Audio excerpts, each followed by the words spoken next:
camión traslada algunas cajas para llevar materiales para el circo. Va a una velocidad de 80 km por hora, pero desacelera para frenar en el semáforo. Su velocidad disminuye rápidamente. El camión frena y las cajas se van todas para adelante. Es decir, continúan su movimiento a 80 km por hora. Este hecho fue explicado por Newton como la ley de la inercia, que dice: todo objeto mantiene su estado de reposo o su movimiento en línea recta con rapidez constante, a menos que se le apliquen fuerzas que le hagan cambiar su estado original. Si se atan todas las cajas, los unchos impiden que se desplacen hacia adelante por efecto de la inercia. Según esta ley, un objeto quieto permanecerá inmóvil, pero si está moviéndose, mantendrá su rapidez y trayectoria. Esta ley es parte de la física que estudia el movimiento. La dinámica, que estudia el movimiento y produjo un gran cambio, ya que antes se creía que el movimiento ocurría solamente al aplicar una fuerza. Es importante saber que a mayor masa del objeto, mayor fuerza será necesario aplicar para modificar su estado.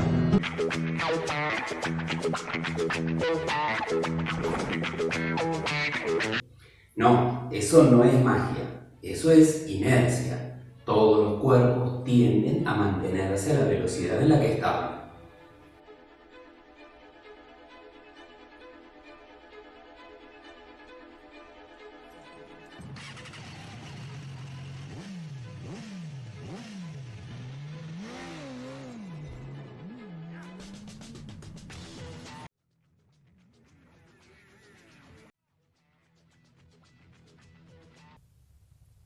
Acá viene la parte donde les tengo que decir no lo repitan en sus casas.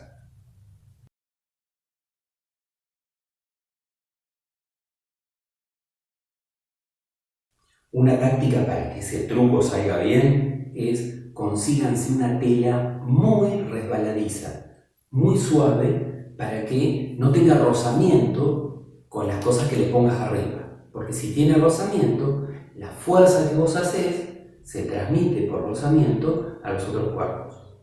Y si vos hacés fuerza sobre los otros cuerpos, ahí sí que no se van a conservar a velocidad constante. Va a haber una fuerza externa y por lo tanto una aceleración. La inercia solamente funciona si no hay fuerzas externas. No hay fuerzas externas, aceleración cero. La primera ley de Newton establece que un objeto aislado que se desplaza en línea recta a una cierta velocidad continuará desplazándose indefinidamente a esa misma velocidad mientras no actúe sobre él una fuerza externa. Sin embargo, lo que experimentamos en la vida diaria es diferente. Los cuerpos en movimiento, más tarde o más temprano, terminan por detenerse. Una piedra arrojada hacia el cielo cae a tierra a los pocos segundos de ser arrojada. Un automóvil que se desplaza por una carretera horizontal se detiene a los pocos metros de cortar el motor o aplicar los frenos. Sucede que en nuestra Tierra resulta imposible aislar un cuerpo de otros cuerpos y de nuestro propio planeta. La gravedad y el roce, con el aire, con el agua o con el suelo, son fuerzas siempre presentes en los objetos reales con los que interactuamos.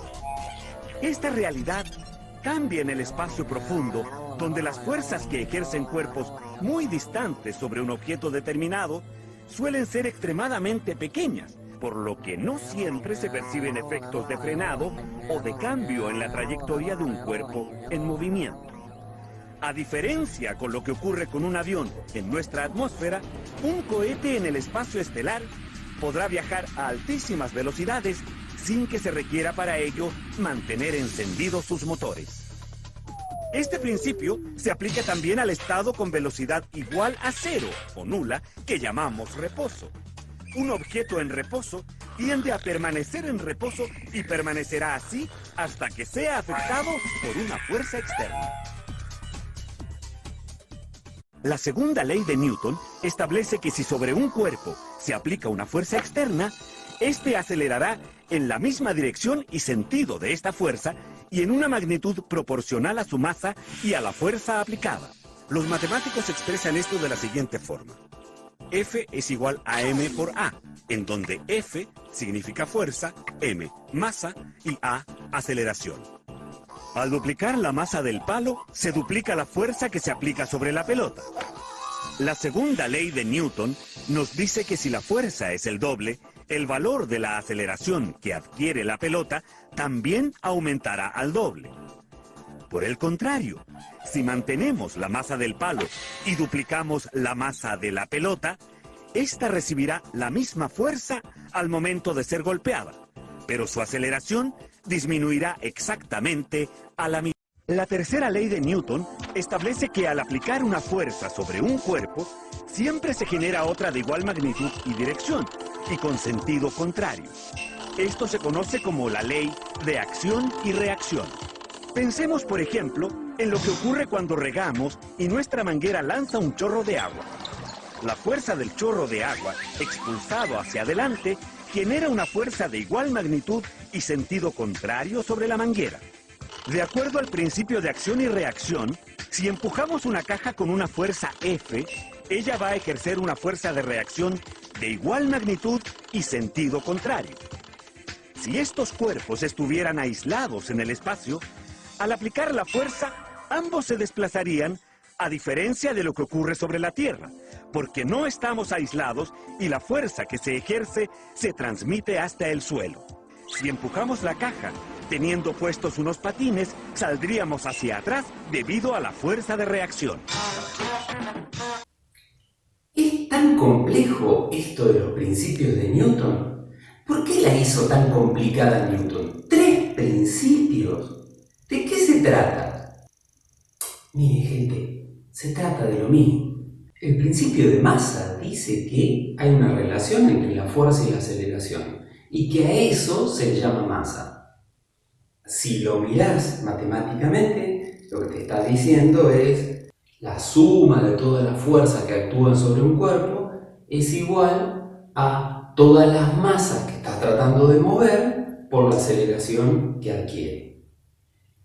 Si mirás el segundo principio, el principio de inercia, inercia te dice, si no hay fuerzas, entonces no hay aceleración. Te lo dice con otras palabras, pero te está diciendo eso. Fíjate que lo que te dice es, si va a una determinada velocidad, sigue a esa velocidad. O sea, no está acelerado. Y si está quieto, sigue quieto. O sea, no está acelerado. Mientras no actúen fuerzas externas. Y el tercer principio, el principio de acción y reacción, te dice, si los dos cuerpos están íntimamente relacionados, esto es, uno con respecto al otro no se aceleran, ¿sí? Se mueven en conjunto, es porque si uno ejerce fuerza, el otro la contrarresta. O sea, la suma de las dos fuerzas da 0. Entre los dos cuerpos suman fuerza 0 y por lo tanto aceleración 0. ¿Qué está diciendo? Lo mismo que en el primer principio. ¿Por qué tantos principios? O sea, ¿por qué Newton la complicó tanto? Bueno, tenemos que pensar que él vivía en el 1600 y antes que él había escrito un libro Descartes. Descartes, quien era considerado para el momento como el filósofo, el científico. Descartes escribió un libro que se llamaba El Método, en el cual explicaba cuál era el método con el que se tenía que hacer ciencia. Entonces, Descartes era lo máximo. Y había escrito un libro explicando las leyes de la física o del movimiento de las cosas con 3 principios. Descartes le erró un poquito. Entonces, cuando Newton escribió su libro, volvió a escribir 3 principios un poquito diferentes a los de Descartes para explicar el movimiento. Bien lo podría haber hecho con una sola fórmula. La sumatoria de todas las fuerzas externas que actúan sobre masas íntimamente relacionadas es igual a la suma de esas masas por la aceleración que adquiere. Listo.